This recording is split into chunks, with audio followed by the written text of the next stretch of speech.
같이 율동하면서 찬양했으면 좋겠습니다. 싹트네.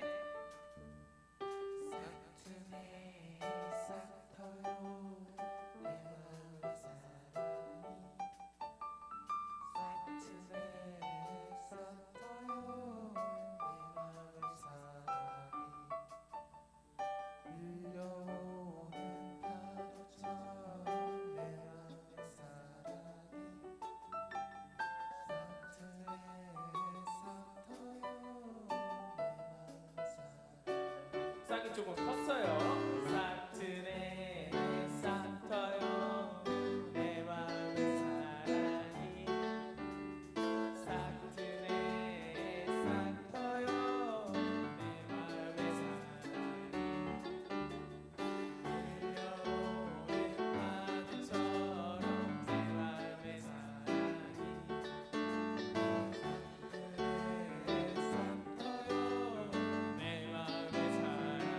싹이 이만큼 컸네요. 싹트네 싹 터요 내 마음의 사랑이. 싹트네 싹 터요 내 마음의 사랑이. 밀려오는 파도처럼 내 마음의 사랑이. 싹트네 싹 터요 내 마음. 싹이 재혁이 형만큼 커졌네요. 싹트네 싹 터요 내 마음의 사랑이. 싹트네 싹 터요 내 마음의 사랑이. 밀려오는 파도처럼 내 마음의 사랑이. 싹트네 싹 터요 내 마음의 사랑이. 감사합니다. 박수 한번 주세요. 네, 앉아주셔도 돼요. 우리 율동 담당은 앞으로 더 많은 영역을 넓혀갈 거고 우리 움직이는 예배를 드릴 수 있을 겁니다. 아, 네. 그래요. 재밌네요. 저는 인도자 또 찬양팀 팀장 하면서 신앙적으로나 개인적으로 일단 사람이 많이 크고 있다는 생각이 들어요. 그중 한 부분은 일단은 제가 할 수 있는 것들을 굳이 페이나 이런 것들을 받지 않고 무언가를 봉사한다는 거, 그거는 왜 그래야 되지라는 생각을 되게 많이 했었는데 저희 찬양팀 애들이 다 그러고 있고 각자 저도 그래서 이거저것 많이 찬양팀이나 우리가 예배적으로 조금 더 하나님께 가려고 더 노력을 하고 봉사를 해야겠다는 생각이 많이 드는 것 같아요. 그래서 여러 방향으로 우리가 더 예배다운 예배, 또 하나님과 가까워지는 예배를 드릴 수 있도록 노력하려고 합니다. 그래서 율동뿐만 아니라 이제 막 진짜 리얼 댄스를 막 출 수도 있고 EDM 장비 가져올 수도 있고 그래요. 아무튼 그래서 우리가 어쨌든 예배하는 방식이 달라도 우리의 마음은 하나님으로 향하는 게 맞기 때문에 그렇게 찬양하고 즐겁게 같이 예배했으면 좋겠습니다.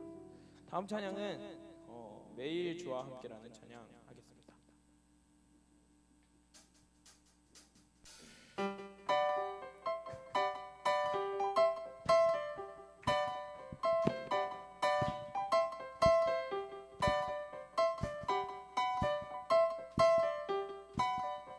매일 주와 함께. 매일 주와 함께 어제보다 더 새롭게. 매일 주와 함께 어제보다 더 새롭게. 아침에 주 경배하며 저녁에 주 높이리. 난 매일 사랑스러운 주와 날마다 더 매일 새롭게. 주와 함께 어제보다 더 새롭게.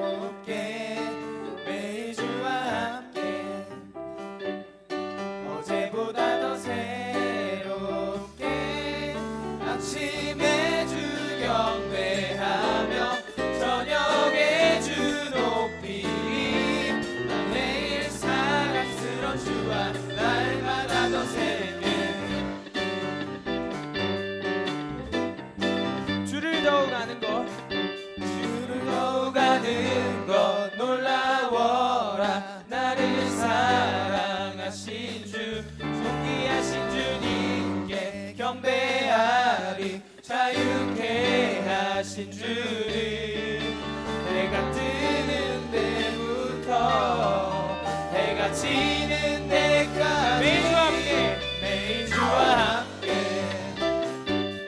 어제보다 더 새롭게 매일 주와 함께 어제보다 더 새롭게 아침에 주 경배하며 저녁에 주 높이리 난 매일 사랑스런 주와 날마다 더 새롭게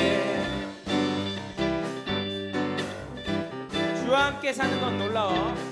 주와 함께 사는 건 놀라워라 모든 것을 이기네 합당하신 주님께 다 드리리 날마다 내 전부를 내가 뜨는 데부터 내가 지는 데까지 매일 주와 함께 어제보다 더 새롭게 매일 주와 함께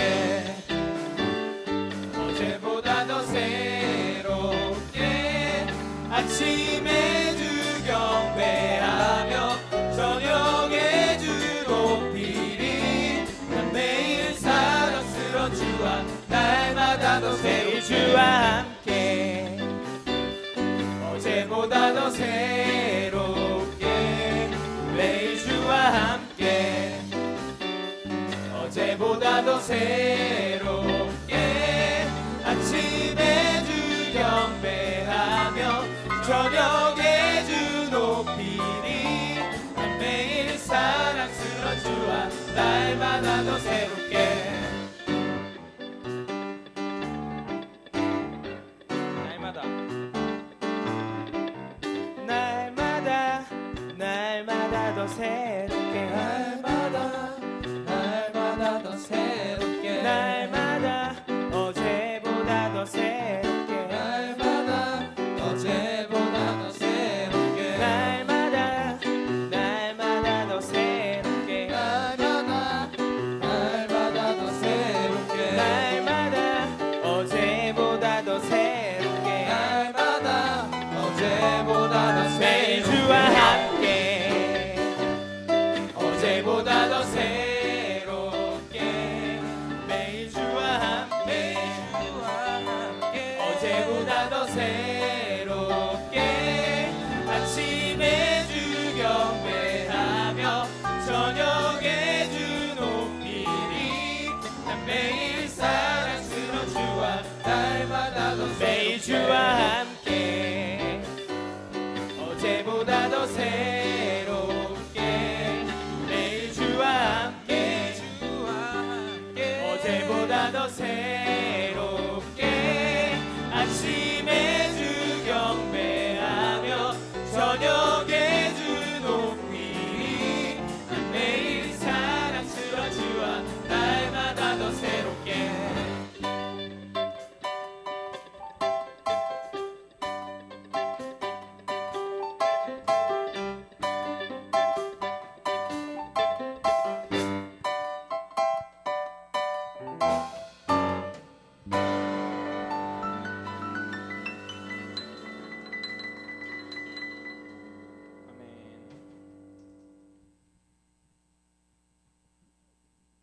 아멘. 찬이 너무 좋은 것 같아요.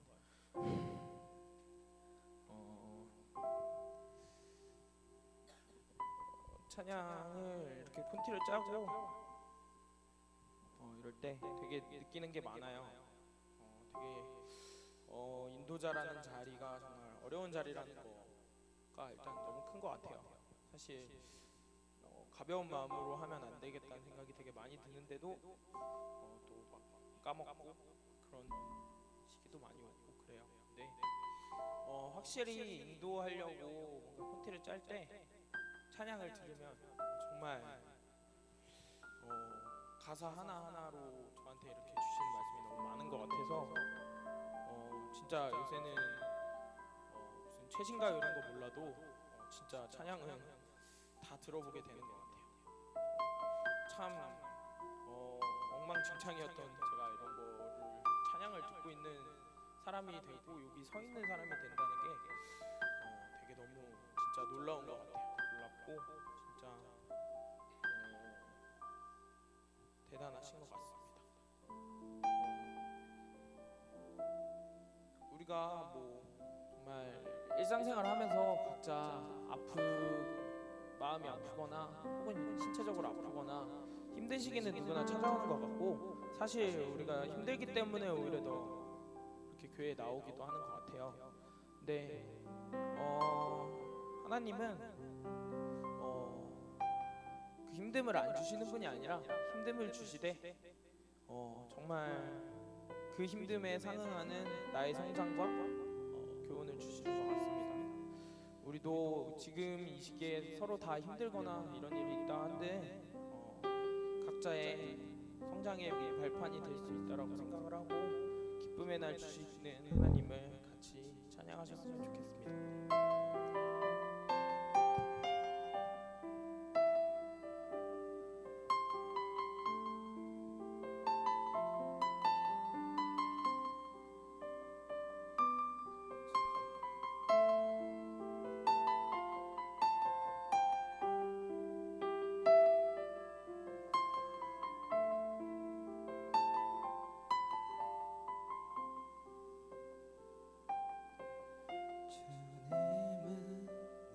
몫 아픔 알아주시니 지난 밤 눈물 지워주시고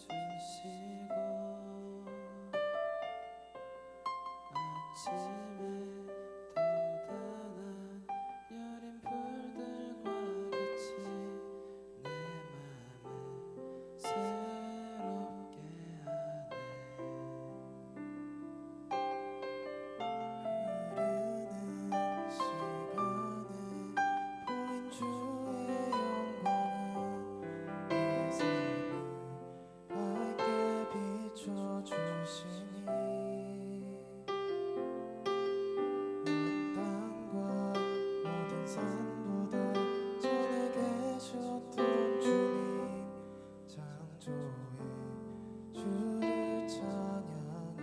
다 같이 찬양하시겠습니다. 주님은 내 마음의 아픔을 아시는 주님은 내 맘에 아픔 알아주시니 지난 밤 눈물 지워주시고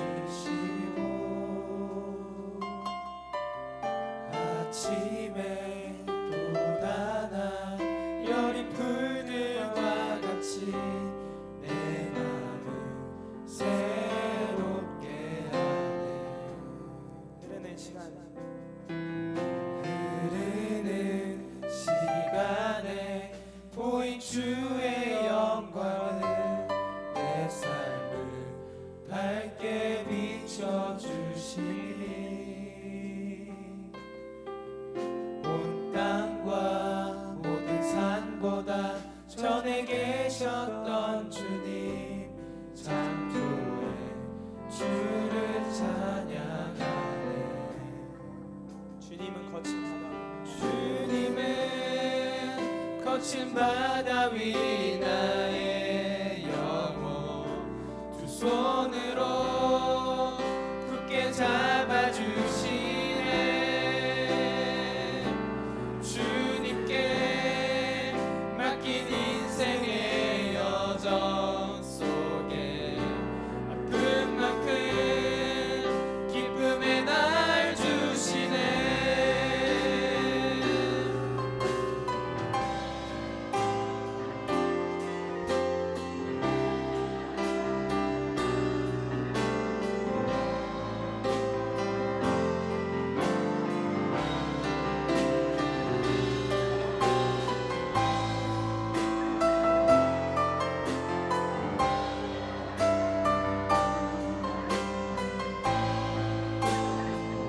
주님은 거친 바다 위 나의 영혼 주님은 거친 바다 위 나의 영혼 두 손으로 굳게 잡아주시네. 주님께 맡긴 인생의 여정 속에 아픈 만큼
나의 영혼 두 손으로 굳게 잡아주시네.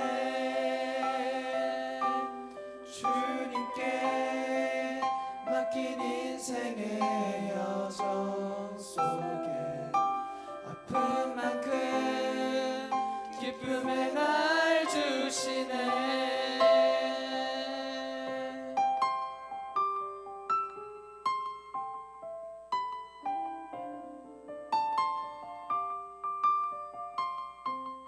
우리에겐 소원이 하나 있네.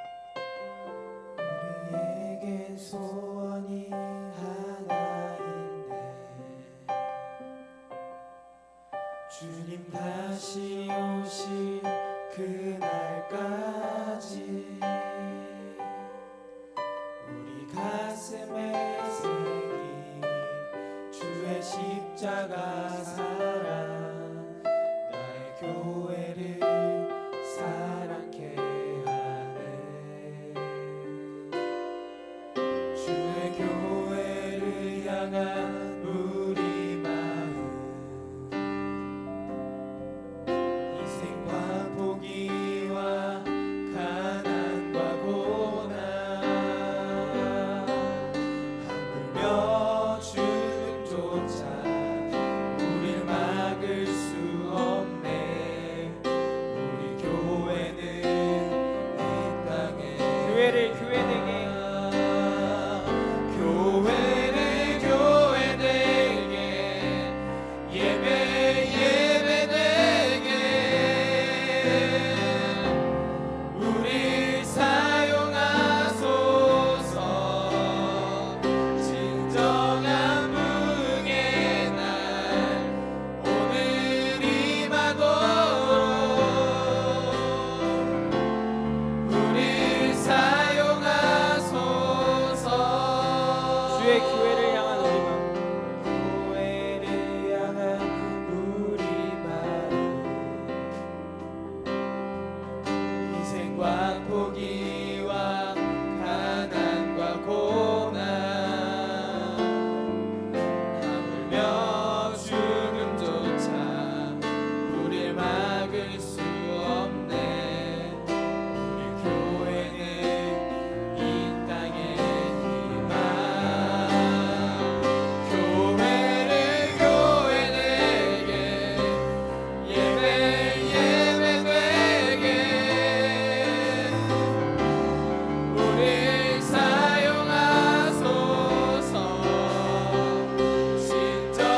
예배의 자리에서 있지만 예배의 자리에 와서는 우리를 정말 사용하시도록 우리가 가진 달란트 갖고 우리가 예배와 이 시간을 집중하면서 우리를 사용하시도록 우리가 기도했으면 좋겠습니다.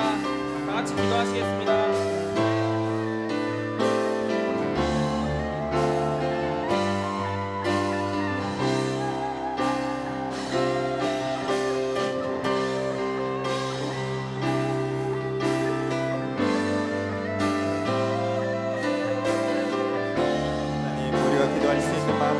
하나님 우리 가운데 성령으로 일하여 주시사 성령 공동체가 되게 하여 주시옵고 그 마음 가운데 주신 하나님의 은혜가 더욱더 퍼져나갈 수 있는 공동체 되기를 소망합니다. 하나님 우리가 더욱더 주님을 높이 찬양하는 것은 성령 하나님께서 받은 그 은혜대로 하나님 우리에게 주신 그 은혜대로 우리가 하나님께 예배하게 하여 주시옵소서. 교회 되게 하여 주시옵고 하나님 우리가 정말 하나님이 원하시는 공동체 되게 하여 주시옵소서. 그래서 하나님이 정말로 원하시는 공동체 될 때 그 공동체가 하나님께 진정으로 예배드리게 하여 주시옵소서. 우리의 예배를 받으시고 우리의 생각을 받으시고 우리의 마음을 받으시고 우리가 더욱더 주님을 향한 마음이 커져가게 하여 주시사 하나님 세상의 것과 타협하지 않고 온전히 주님께로 드리는 이 예배가 나의 진심이 되고 나의 전부가 되기를 소망하며 나아가오니 주여 함께하여 주시옵소서. 주님 우리의 예배를 받아주시옵고 우리의 온전한 뜻하신 대로 이루어주시옵소서.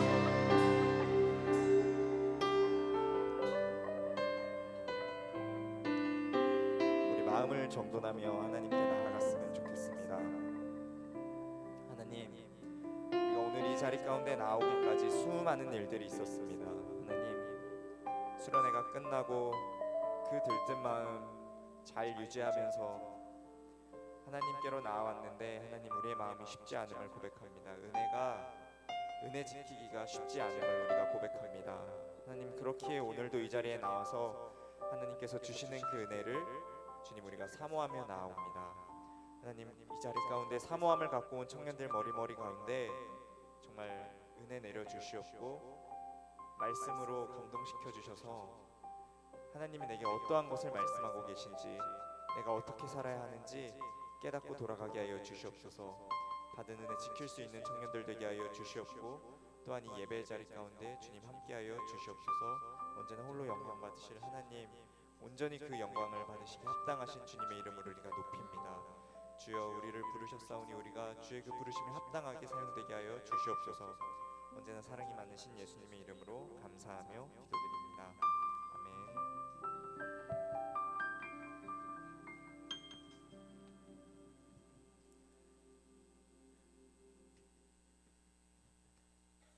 네, 오늘 말씀은 누가복음 3장 21절에서 22절 말씀입니다. 누가복음 3장 21절, 22절 말씀입니다. 그리고 말씀이 한 군데가 더 있습니다. 3장 21절, 22절 말고 4장 1절, 2절도 있으니까요. 가까이 붙어 있으니까 찾기는 어려우시진 않으실 겁니다. 누가복음 3장 21절에서 22절 말씀입니다.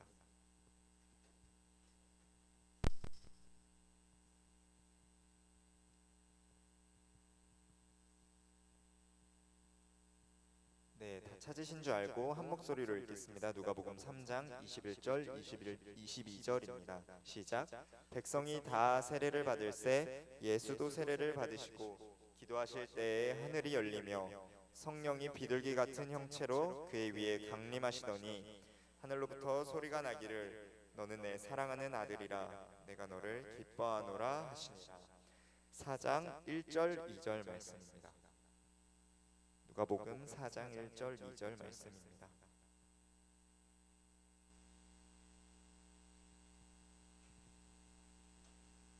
다 찾으신 줄 알고 같이 읽겠습니다. 시작.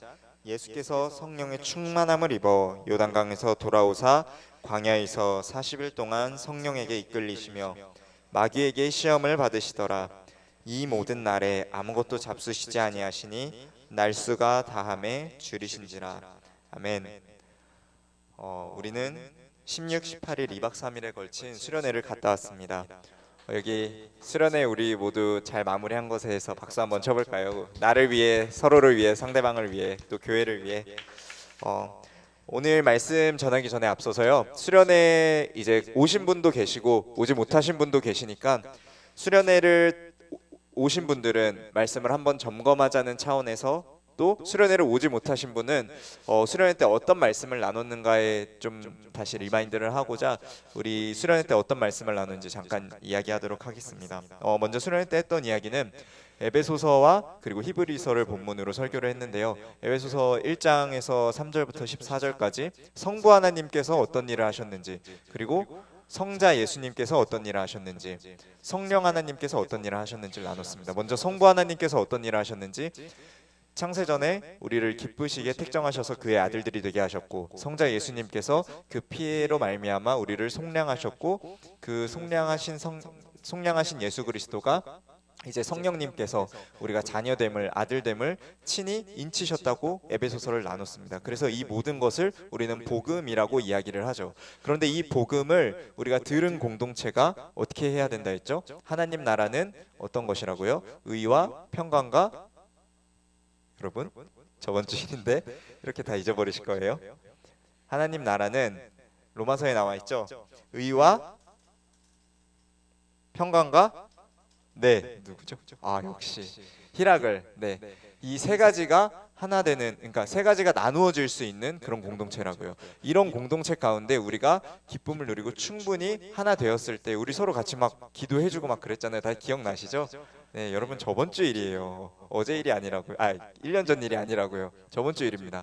그런데 이렇게 받은 은혜 한 주간 좀 잘 갖고 계셨어요? 갑자기 조용해지네요. 저만 은혜를 간직하고 싶은 건 아니었죠, 여러분? 우리가 은혜를 받았지만 그 은혜를 간직하기는 쉽지 않은 것 같습니다. 오늘은 저에 대한 얘기를 많이 생각을 하면서 설교를 썼던 것 같아요.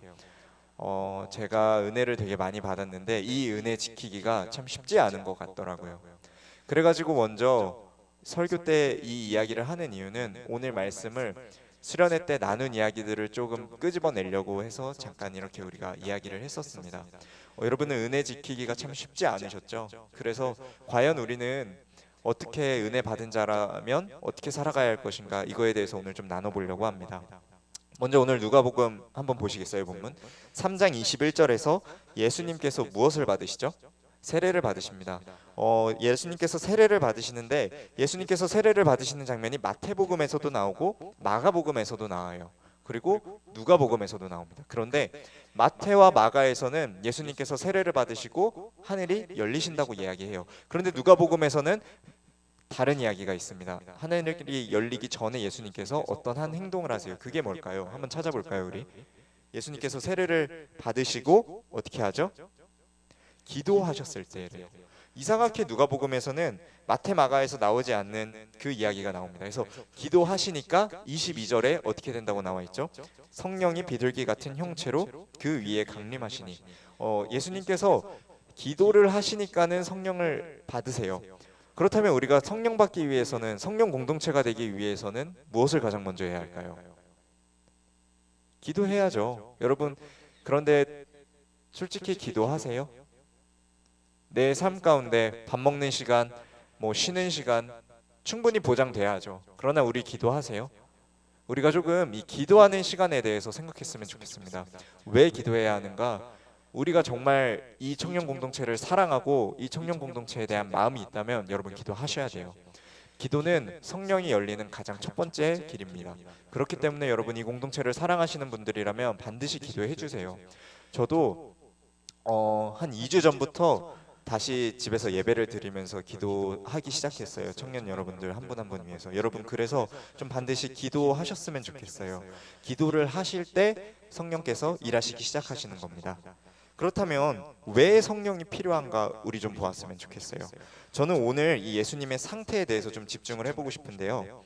공관복음이라고 불리는 마태, 마가, 누가 이 복음서에서 예수님께서 가장 먼저 시작하시는 일이 뭘까요? 예수님께서 어떤 사역을 가장 먼저 시작하실까요? 어떤 놀라운 기적일까요? 죽은 자를 일으키시고 살리시는 그런 병고침? 아니면은 엄청난 하나님의 나라의 복음이 들어있는 설교? 아니면은 되게 놀랍고 신비한 그런 비유들? 아니면은 자신과 함께 일할 사람들을 함께 부르는 인원 모집일까요? 우리가 생각하기에는 어떠한 기적, 어떠한 사람을 부르는 것이 먼저 돼야 할 것 같지만 예수님께서는 절대 그렇게 시작하지 않으세요. 예수님께서는 먼저 세례 받으시고 성령 받으세요. 그렇다면 예수님께서 왜 성령을 먼저 받으실까요? 사역을 먼저 시작하지 않으시고 성령을 받으실까요? 우리는 하고 싶어 하는 일이 있고 해야 할 일이 있습니다. 근데 우리 대부분 뭘 선택하죠? 하고 싶은 일을 하죠. 그래서 하고 싶은 일이 마치 내가 해야 하는 일인 것처럼 생각을 자기 최면을 걸어요. 주일날 출근하는 게 제가 해야 하는 일이에요. 그런데 어제 산에 갔다 와서 그런지 다리가 움직이지 않는다고 출근을 안 한다면 무슨 일이 벌어지고 있을까요? 한 주 안 나왔으니까 아예 나올 생각하지 마. 이런 얘기를 듣지 않을까요? 그러니까 우리가 하고 싶은 일과 해야 할 일이 있는데 우리는 해야 할 일과 하고 싶은 일 중 하고 싶은 일을 선택한다는 거예요. 그러나 오늘 예수님은 그렇게 하시지 않습니다. 예수님께서는 하실 수 있으세요, 충분히. 하느님의 아들이시고 요한복음에서는 하느님이라고 이야기하고 있기 때문에 예수님께서는 충분히 하실 수 있는데 예수님께서는 누구를 고치시지도 않고 누구를 부르시지도 않고 어떠한 설교를 하시지도 않고 가장 먼저 세례를 받으시고 성령을 받으시고 그렇게 본인이 해야 할 일을 걸어가세요. 그렇다면 과연 우리도 예수님과 같은 이러한 삶을 살고 있는지 좀 돌아보았으면 좋겠습니다. 분명히 내 삶 가운데 해야 할 일이 있고 하고 싶은 일이 있어요. 그러나 그 선택은 내가 하는 것입니다. 그렇다면 우리가 왜 이렇게 살아야 할까요? 그것은 바로 예수님께서 그렇게 사셨기 때문에 우리가 그렇게 살아야 한다는 것입니다. 여러분도 저도 우리가 해야 할 일과 하고 싶은 일 중에 해야 할 일에 먼저 기준을 좀 두는 청년들이 되었으면 좋겠습니다. 그렇다면 성경에서는 이 성령을 표현하는 단어가 많습니다. 혹시 성령을 표현하는 단어들 알고 계신 거 있으신가요? 네? 네? 보혜사, 그렇죠. 성령을 이제 어떤 일컫는 단어죠. 그러면은 성령이 뭐 같은 성령? 되게 어감이 좀 그런가요? 성령이 뭐 같이 오셨다 하죠? 비둘기 또? 비둘기 이렇게 모르세요. 비둘기 말고 또 뭐가 있죠? 우리가 잘 아는 불같은 성령 이런 걸 얘기하는 거예요, 여러분. 어렵지 않습니다. 또 뭐가 있을까요? 물이 있고 기름이 있고 이런 것들이 있습니다. 사실 별로 중요하진 않아요. 그런데 오늘 이 얘기를 왜 하냐면 오늘 본문에서 쓰인 성령의 표현은 비둘기 같은 성령입니다. 여러분 비둘기 하면 가장 먼저 생각나는 게 어떤 거세요? 평화. 와 다들 위험동물 막 그런 거 생각나지 않으세요? 토. 자, 파전 붙이면 안 되죠? 네. 또 뭐가 있을까요? 비둘기 하면은 닭 생각 안 나세요? 저 옛날에 닭꼬치 그거 다 비둘기 잡아서 만드는 거라고 이런 말이 있었어요. 그래서 비둘기 하면 우리 각자 생각나는 것들이 있을 겁니다. 그런데 옛날 이 유대인들에게 비둘기 하면은 뭐가 생각났을까요? 평화였을까요? 아니면은 뭐 위험 동물? 비둘기 하면은 생각났을 것이 알려드릴게요. 이제 구약의 시대의 심판은 끝났고 새로운 시대가 열릴 것이다 라는 거예요. 이제 심판의 시대는 끝났고 새로운 시대가 열릴 것이다 라는 생각을 갖고 있었어요. 뭘 생각하면요? 비둘기를 생각하면요. 그러면 사람들이 왜 비둘기를 생각하면 도대체 구약의 심판의 시간은 끝났고 새로운 시대가 열리는 것인가 라고 생각을 했을까 했을 때 조금 시간을 전으로 돌려서 우리 노아 잘 아시죠? 노아 시대 때로 돌아가 보자고요. 사람이 죄악이 가득해서 하나님께서 어떻게 하세요? 물로 심판하세요. 그래서 40일 동안 비가 내리는데 이 비가 150일이 지나서 빠지기 시작하고 그리고 성경에서는 3달이 지나서 그리고 40일이 지나서 노아가 비둘기를 보내요. 처음에는 까마귀를 보내죠. 그리고 돌아오지 않자 그리고 다시 비둘기를 보내요. 그러자 비둘기가 다시 돌아오자 다시 보내요. 그리고 다시 돌아오자 다시 보내는데 ip사귀를 물어와요. 그리고 이제 묻이 점점 드러나고 있구나 해서 마지막으로 보내고 비둘기가 더 이상 돌아오지 않습니다. 그래서 사람들이 생각할 때 이 비둘기는 심판의 시대가 끝나고 이제 새로운 시대가 열리는 것이다 라는 표가 이 사람들의 머리 가운데 있었던 거예요. 우리가 비둘기 하면 평화의 성징 딱 나오는 것처럼 이들도 비둘기 하면 심판 끝났고 새로운 시대가 온다 라는 상징이 딱 있다는 거예요. 그렇다면은 이 비둘기가 왜 성령처럼 임했을까? 우리 이거 얘기하기 전에 한 번만 더 보자고요. 우리 고래 뱃속에 갇혔다고 흔히들 잘못 알려진 큰 물고기죠. 큰 물고기 뱃속에 갇힌 사람 이름이 뭐였죠? 네, 요나. 어디서 오답이 막 들리는 것 같은데, 네, 요나죠. 이 요나의 이름 뜻이 비둘기입니다. 그러면은 요나의 이름 뜻이 비둘기인데 그게 무슨 상관일까? 요나가 북이스라엘 사람인데 이 북이스라엘이 722년에 아수르에게 멸망을 해요. 이 아수르의 중심 도시, 이때는 수도가 아니었는데 니느웨라는 중심 도시가 있었어요. 이 니느웨에 복음을 전하러 가라고 요나에게 하나님이 명령하세요. 그러니까 요나가 어떻게 해요? 가기 싫다고 완전 이상한 데로 돌아서 가죠. 그래서 고기에 잡혀먹히고, 그래가지고 니느웨에 떨어지고, 그래가지고 복음을 전하는데 어떻게 전해요? 대충 전해요. 예수 믿으세요. 예수 믿으세요. 예수 믿으세요. 이러면서 전해요. 왜냐면 그 니느웨가 하루 종일을 걸어도 모자랄 거리인데 거기를 요나가 반나절밖에 가지 않았다고 성경은 얘기하고 있어요. 그렇기 때문에 내 원수가 멸망했으면 좋겠고, 내 원수가 죽었으면 좋겠고, 빨리 하나님의 심판이 이 도시에 닥쳐서 다 소돔과 고모라가 멸망했던 것처럼 이 니느웨가 멸망했으면 좋겠는데, 이 요나가 그렇게 대충 전했는데도 하나님께서 역사하셔서 어떻게 돼요? 다시 그 니느웨가 회개해서 복음을 전해들어요. 그렇다면은 요나의 이름 뜻이 비둘기였잖아요. 아수르 사람들이 봤을 때 요나는 구원이 새롭게 올 그런 형상이었고, 이스라엘 사람들이 왔을 땐 아수르에게 탄압받고 있던 것이 끝나고 아수르가 이제 멸망하겠구나라는 그런 의미에서 본 비둘기였다는 거예요. 그렇다면 도대체 예수님께 임한 이 성령, 그러면 성령이 비둘기처럼 임했다는데 이 성령은 도대체 어떤 것이었을까요? 아마 다른 건 몰라도 사람들이 보았을 때 저 사람이 메시아구나, 저 사람이 구약에서 그렇게 언급되고 약속되었던 메시아구나, 그렇다면은 이제 로마로부터 압제받은 시대는 끝났고 새로운 시대가 올 것이다 라고 사람들은 생각했을 거예요. 그러나 우리가 생각했던 메시아와 예수님이 진짜 바라던 메시아, 하나님이 진짜 바라던 메시아, 우리가 생각한 해방, 우리가 진짜 바라던 복음과 그들이 바라던 복음과 또 예수님이 바라셨던 복음과 이 모든 것이 다 달랐을 것이라는 겁니다. 그렇다면 도대체 하나님께서 일하실 일이 어떤 것이었을까요? 예수님께서 성령을 받으시고 하늘에서 소리가 나요. 그 소리가 뭐라고 나와 있죠? 오늘 성경에서는 너는 내 아들이라, 이는 내가 사랑하고 기뻐하는 자라라고 말씀하고 있습니다. 하나님의, 우리 한번 이전 에베소서 말씀을 좀 기억해 볼까요? 하나님이 우리를 창세전에 택하셨을 때 어떻게 택하셨다고요? 기쁘시게 택하셨다고요. 절대 억지로, 일부러 그렇게 택하신 것이 아니라 충분히 기쁘시게 하나님께서 우리를 택하셨다고 나와 있습니다. 그래서 우리를 뭐 되게 하세요? 자녀 삼아서 아들들이 되게 하려고 에베소서 1장 5절에 나와 있습니다.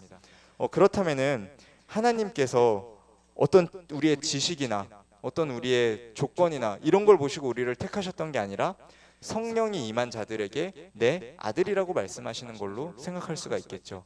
그렇기 때문에 우리가 성령을 받고 성령으로서 사역해야 한다는 것입니다. 그렇다면 우리가 성령의 사람으로 살지 아니면은 이 시대에 그냥 사람으로 살지 우리가 좀 결정하는 그런 에바다 청년부 그리고 제가 되기를 저는 생각하면서 이 말씀을 전했습니다. 그런데 예수님께서 성령을 받으시고 성령 받았으면 당장 사역을 해야 되잖아요. 성령을 받았으면 사역을 해야 되는데 예수님께서 바로 사역을 하지가 않으세요. 예수님께서 사역하지 않으시고 우리 오늘 읽은 4장 1절인가요? 4장 1절에 보면은 성령의 충만함을 입으세요. 그리고 나서 성령에게 이끌리셔 광야로 가시는데 예수님께서 가장 먼저 하시는 행동이 뭘까요? 광야에서 시험이죠.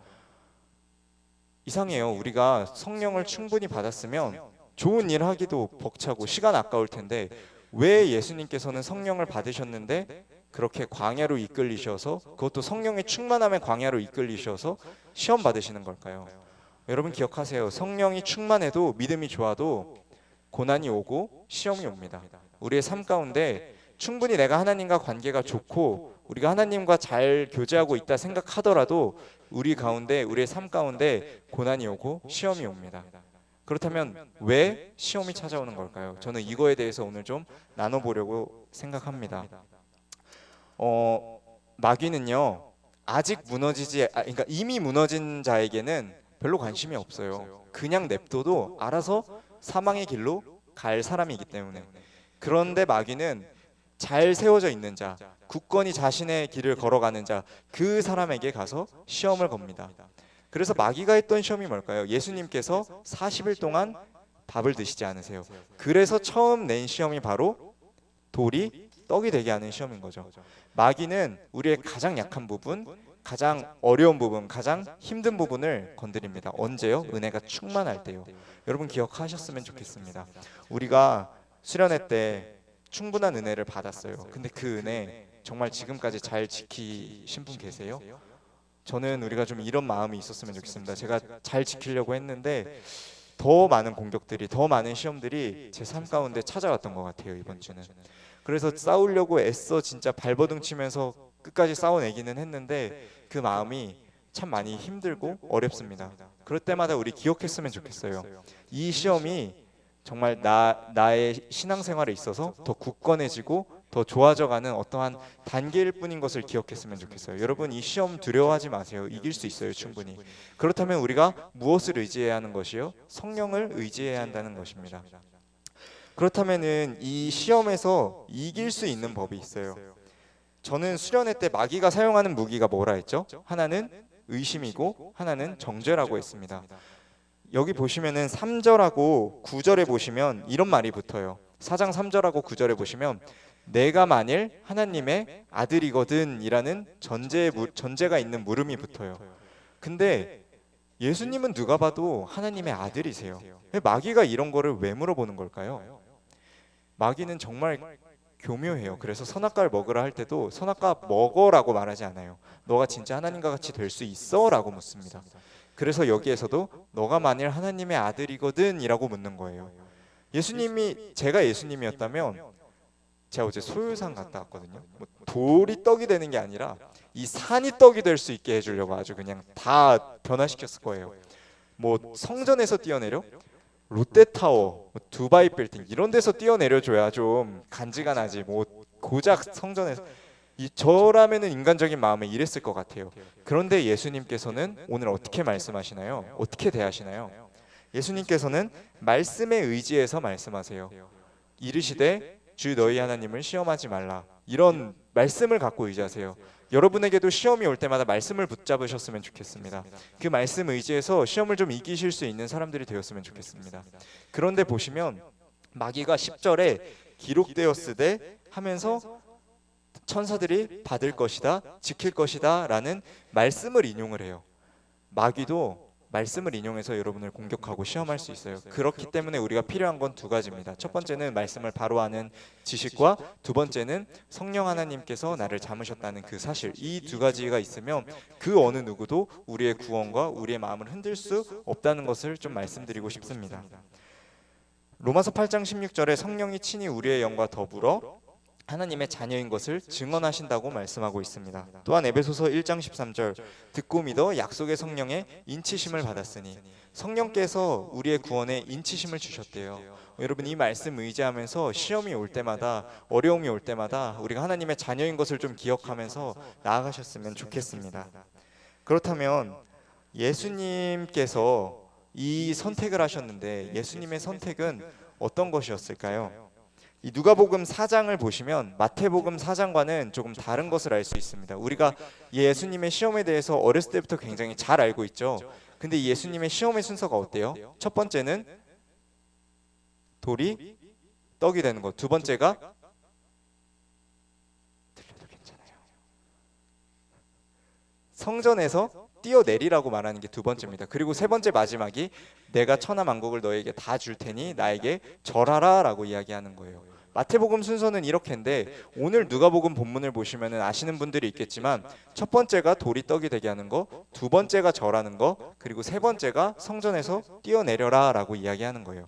그렇다면 누가복음의 저자 누가는 왜 도대체 이렇게 본문을 의도적으로 다르게 배치를 했을까요? 이런 거 그냥 흘려 들으시고 기억하시면 좋을 텐데요. 우리가 한국인들은 글을 쓸 때 기승전결로 해가지고 이렇게 단계적으로 쭉 올라가면서 글을 써요. 근데 유대인들은 이렇게 산 모양으로 글을 씁니다. 첫 번째가 A, 두 번째가 B, 그리고 제일 중요한 걸 C에 쓰고 그 다음이 D가 아니라 B 다시를 써요. 그리고 A 다시를 쓰면서 글이 마무리가 됩니다. 이거의 교차 대칭구조 혹은 카이아즘이라는 건데요. A에서 이렇게 B에서 B-로, 그럼 제일 중요한 게 C가 남기 때문에 저자가 이야기하고 싶은 것이 바로 C라는 것입니다. 저는 여기에서 보고자 하는 게 3절과 9절 사이에 너가 만일 하나님의 아들이어든이라는 말을 대칭을 기준으로 잡고 그 가운데 있는 5절과 8절을 좀 보고 싶어요. 누가복음 4장 5절과 8절에 보시면 누가가 말하고자 하는 핵심 본문이 바로 이것이라는 것을 알 수 있습니다.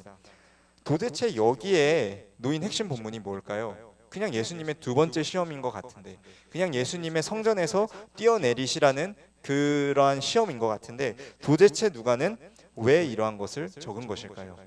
마귀가 이런 말을 합니다. 예수님한테 절 한 번만 하면 이 세상에 있는 모든 것을 다 주겠다. 여러분 하실 거세요? 여러분 절 한 번 하면 제가 1억 드릴게요. 여기서 저 같아도 할 것 같아요. 절 한 번만 하는데 차가 생겨. 절 한 번만 하는데 건물이 막 계속 생겨. 100번이고 할 수 있을걸요? 그런데 여러분 기억하세요. 죄는 절대 한 번 짓는 것으로 멈추지 않습니다. 아까 리더 간사 회의 얘기하는데 이런 얘기를 하더라고요. 한 번 먹는 건 없다. 안 먹은 것만 있을 뿐이다. 손이 계속 간대요. 죄도 마찬가지라고 생각해요. 한 번만 짓고 빠지자. 죄 한 번만 짓고 그만두자. 절대 없습니다. 죄는 한 번 짓기 시작하면 계속 짓게 됩니다. 이런 말 있죠. 거짓말 한 번 하면 최소 평균적으로 7번에서 8번의 거짓말을 하게 된다고요. 여러분 죄는 절대 한 번으로 끝나지가 않는다는 것이에요. 그렇기 때문에 한 번 절하면 어떻게 돼요? 다음에도 절하게 되고 다다음에도 절하게 되고 그 죄의 노예로 들어갈 수밖에 없는 거예요. 예수 그리스도가 그 피로 우리를 속량해서 자녀 삼으셨는데 왜 우리가 다시 죄의 노예가 되어서 살기를 원합니까? 그리고 기억하세요. 마귀가 이런 말을 합니다. 천하 만물을 다스릴 권세가 누구한테 있다고요? 내게 있다고 마귀가 말합니다. 천하 만물을 다스릴 권세가 마귀에게 있나요, 여러분? 그렇지 않죠. 하나님께 있죠. 마귀에게 있다는 것은 거짓말인데 이 마귀가 마치 자기에게 있는 것처럼 하면서 나에게 절하면 다 주겠다라고 이야기를 하는 것입니다. 여러분 기억하세요. 죄는 한 번 짓기 시작하면 계속 지어야 될 뿐더러 그 천하 만물을 다 줄 권세는 마귀에게 없습니다. 여러분 아무리 절하셔도 그 재물, 그 관계, 그 어떠한 부와 명성 절대 따라오지 않는다는 거예요. 그렇다면은 마귀가 도대체 예수님에게 묻고자 했던 게 뭘까요? 마귀는 성령 충만할 때 타협점이라는 걸 찾아요. 이 타협점이 각 사람마다 다른데요. 누구는 돈, 누구는 뭐 교제하는 사람, 누구는 뭐 자신의 명예, 이런 것들이 각자 있어요. 그런데 도대체 마귀가 예수 그리스도께 찾아보려고 했던 타협점이 뭘까요? 저는 그 타협점을 오늘 이렇게 정리하고 싶습니다. 그 타협점이 바로 십자가입니다. 자신에게 가장 약한 부분, 자신이 가장 힘든 부분을 마귀가 건드리는데 예수님께서 가장 힘들고 약한 부분이 뭐였을까 고민하고 묵상하던 때에 제가 내린 결론은 십자가였습니다. 여러분 마귀가 이런 말 하지 않았을까요? 너 십자가 안 져도 내가 충분히 너에게 이 만물의 영광과 모든 것을 너에게 줄게. 예수님은 참 하나님이셨지만 참 인간이셨기 때문에 십자가 지는 거 두려우셨을 거예요. 그래서 예수님 기도하시죠. 정말로 내가 이 잔을 내게서 거두실 수 있다면 거두어 주시옵소서. 다만 나의 뜻대로 마시고 아버지의 원대로 하옵소서라고 기도하시는 것이죠. 예수님도 이 십자가가 어찌 보면은 두려웠을 거예요. 그 순간 인간적인 마음 때문에. 그러나 예수님이 그 고민하고 있던 틈을 타 마귀가 물어보는 거죠. 너 나한테 절하면 십자가 지지 않아도 돼. 그럴 때 예수님은 십자가를 선택하셨습니다. 누굴 위해요? 저를 위해서요. 여러분을 위해서요. 예수님이 선택하신 십자가를 보고도 우리가 다시 죄의 노예로 갈 것인지, 아니면 그 예수님께서 선택하신 십자가를 우리가 바라보고 의지하며 시험에 이길 것인지는 오늘 여러분들의 선택에 따라 달려 있습니다. 우리가 좀 기억했으면 좋겠어요. 내가 받은 은혜 그냥 하루아침에 새가 물어가는 것처럼 날아가는 것이 아니라 정말 하나님께서 내게 주신 그 말씀, 그 은혜가 있다면 좀 그것을 향해서 우리가 싸우고 좀 나아갔으면 좋겠습니다. 지키기로 좀 결단하셨으면 좋겠습니다.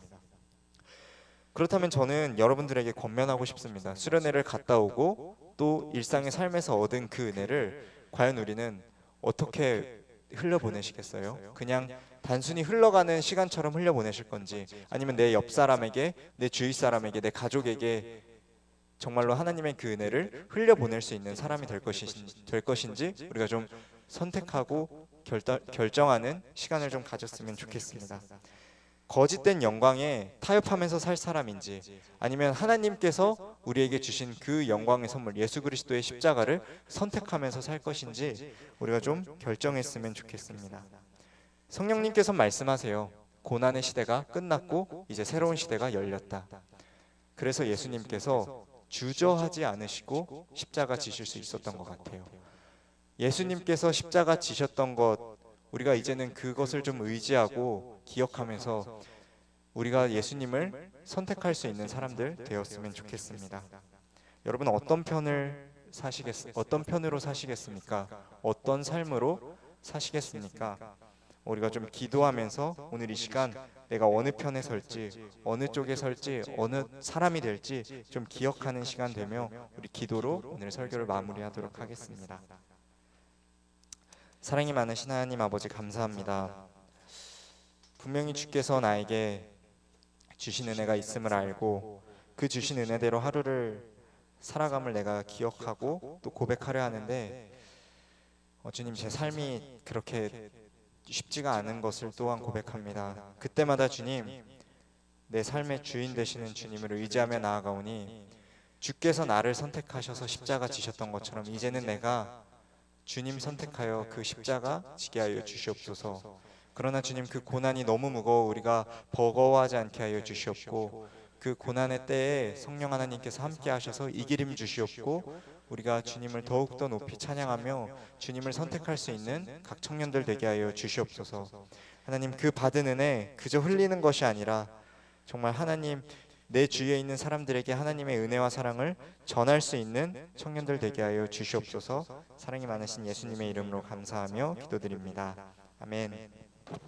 우리 찬양 하나 같이 했으면 좋겠는데요.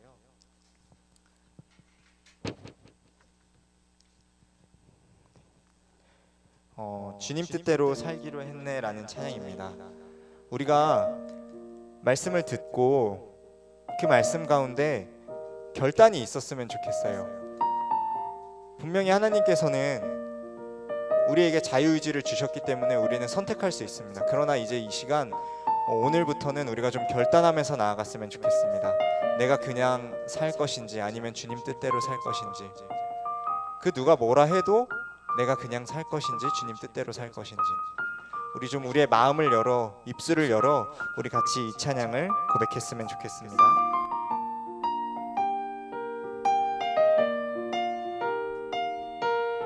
주님 뜻대로, 주님 뜻대로 살기로 했네. 주님 뜻대로 살기로 했네. 주님 뜻대로 살기로 했네. 뒤돌아서지 않겠네. 이 세상 사람, 이 세상 사람 날 몰라줘도,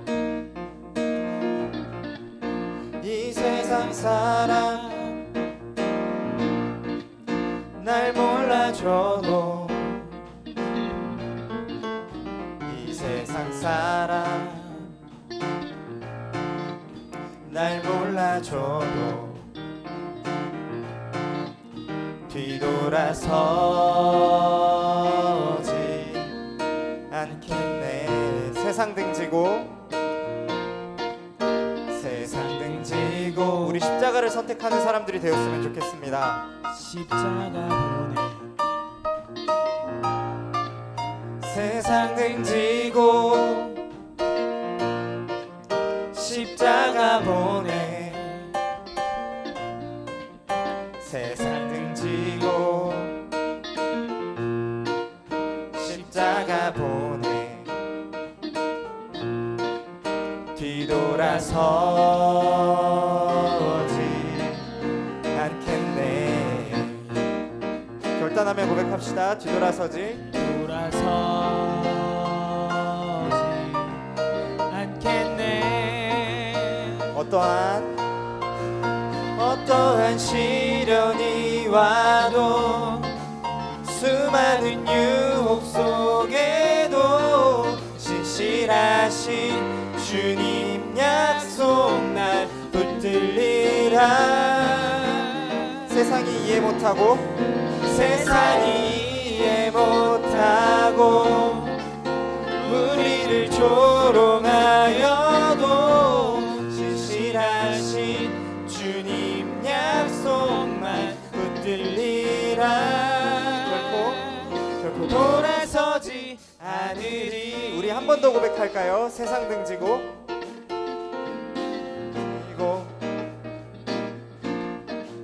십자가 보내. 세상 등지고 십자가 보내. 세상 등지고 십자가 보내.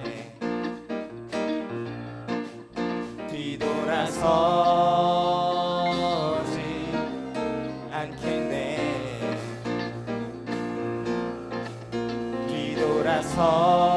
뒤돌아서지 않겠네. 어떠한 시련이 와도 수많은 유혹 속에도 신실하신 주님 약속 난 붙들리라. 세상이 이해 못하고 우리를 조롱하여도 신실하신 주님 약속 날 붙들리라. 한 번 더 고백할까요? 어떠한 시련이 와도 수많은 유혹 속에도 신실하신 주님 약속 나 붙들리라. 세상이 이해 못하고 우리를 조롱하여도 신실하신 주님 약속만 붙들리라. 우리 결단하며 고백합시다. 결코 돌아서지 않으리. 아멘. 여러분 우리 좀 한 가지 기도했으면 좋겠습니다. 같이 기도하실 텐데요. 우리가 정말 하나님을 선택하기로 결심한 사람들끼리 좀 같이 고백하면서 나아갔으면 좋겠습니다. 하나님, 우리의 마음 가운데 선한 것이 하나도 없지만 주의 은혜로 말미암아 우리가 하나님을 선택하며 나아갑니다. 하나님, 내가 내일 또 넘어질 것을 알지만 그럼에도 하나님 그것 생각하지 않고 하나님 결단하면서 정말 하나님을 선택하면서 나아가겠습니다. 하나님, 우리가 죄가 무엇인지 알지만 그 죄를 이길 힘이 없는 것을 우리가 알기에 더욱더 하나님을 의지하며 나아갑니다. 그렇다면 하나님, 오늘 이 자리 가운데 입술을 열어 자신의 죄를 고백하고 결단한 청년들 가운데 함께 하시사 우리가 하나님과 동행할 수 있는 삶을 살게 하여 주시옵소서. 하나님의 자녀된 합당한 삶을 살 수 있도록 하게 하여 주시옵소서. 우리 결단하며 고백하며 기도로 나아가겠습니다. 기도합시다. 하나님, 우리 가운데 주님을 더욱더 바라는 것들이 있게 하여 주시옵고 하나님을 선택할 수 있는 사람들 되게 하여 주시옵소서. 하나님, 우리가 정말로 죄와 삶의 문제 가운데 매번 넘어지고 매번 쓰러질지라도 하나님, 그 문제가 시험이 정말 내 삶에 오는 것을 기쁘게 여기며 우리가 그 시험들을 이기게 하여 주시옵소서. 하나님, 때로는 우리가 넘어지고 세상이 우리를 욕할지라도 하나님, 우리가 하나님을 선택하기를 소망하옵나니 하나님, 우리 가운데 하나님을 아는 지혜가 풍성하게 하여 주시옵고 성령 하나님, 우리 가운데 함께 하여 주시사 우리가 주님의 말씀을 본받아 깨달아 앉는 자 되게 하여 주시옵소서. 하나님, 정말로 내 마음 가운데 선한 것이 없음을 고백합니다. 한 주간의 내 삶을 고백해올 때 하나님께 신실하지 못했고 하나님께 나아가기 어려웠던 마음들을 고백합니다. 그러나 하나님, 이 시간 결단하며 나아가오니 하나님, 입술을 열어 나아가오니 하나님, 정말 우리의 삶 가운데 좌정하여 주시옵고 우리의 삶의 주인 되어 주시옵소서. 하나님 우리가 정말로 말씀의 힘을 입으며 나아갑니다. 하나님 그 말씀을 의지하며 나아갑니다. 주님 우리가 더욱더 주님을 사랑하고 하나님을 고백하며 나아가는 삶 살게 하여 주시옵소서. 하나님 우리 각 사람 청년들 가운데 내 삶의 주인이신 하나님을 고백하며 나아가기를 소망하옵나니 주여 우리가 온전한 주의 뜻을 이루는 자들 되게 하여 주시옵고 그러한 청년들 되게 하여 주시옵소서. 하나님 주님의 사랑을 기억하는 자들 되게 하여 주시옵고 예수 그리스도가 나를 선택하셨던 것처럼 하나님 우리가 예수 그리스도를 선택할 수 있는 사람들 되게 하여 주시옵소서.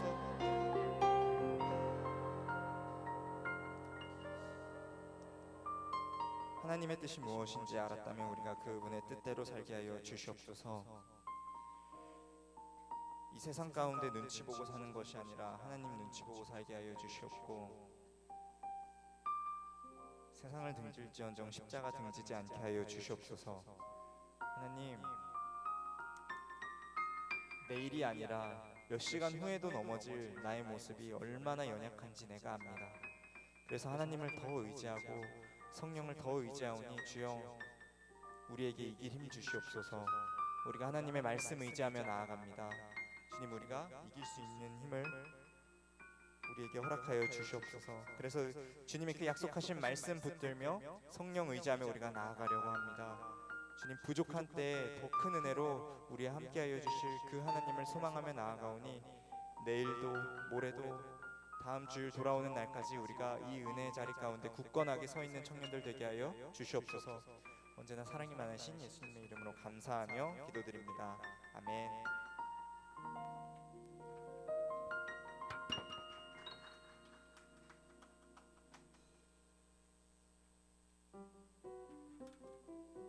BGM 좋은데요? 안녕하세요. 오랜만에 뵙네요. 청년부 예배가 없었는데 패밀리 뉴스 시작하겠습니다. 우선은 첫 번째는 2주 뒤에 9월 7일 토요일 날 최선월 전우사님이 결혼하세요. 뒤에 그래서 이제 저희가 이제 축가를 하려고 하는데 다 좀 같이 함께 하고 싶으신 분은 같이 축가를 했으면 좋겠어요. 누구든. 네. 와우. 저거 전우사님이에요? 아니죠? 축가 같이 함께 준비하실 분들은 저한테 얘기해 주셨으면 좋겠습니다. 아, 명주한테 얘기를 하면 되겠네요. 우리 명주가 또 준비를 열심히 하고 있어서 함께 했으면 좋겠고요. 두 번째는 아둘람 모임 후 오늘 ING 회식이 있어요. 저희가 정말 열심히 큐티를 했고 또 열심히 벌금을 거뒀습니다. 벌금이 어마어마한데 다 같이 맛있는 거 먹으면서 나눔했으면 좋겠어요. 대신에 이제 3시 30분까지 아둘람 모임 진행해 주시고 이곳으로 모일 거예요. 그래서 시간 좀 잘 맞춰서 진행해 주셨으면 좋겠습니다. 그리고 생일자는 29일 날 기훈이 오빠가 생일인데 오늘은 예배 참석을 못했어요. 그래서 생일 당일 날 한번 연락해서 축하 메시지 전해주셨으면 좋겠습니다. 여기까지고 저희 이제 헌금 찬송하고 은정 언니가 기도해 주시겠습니다.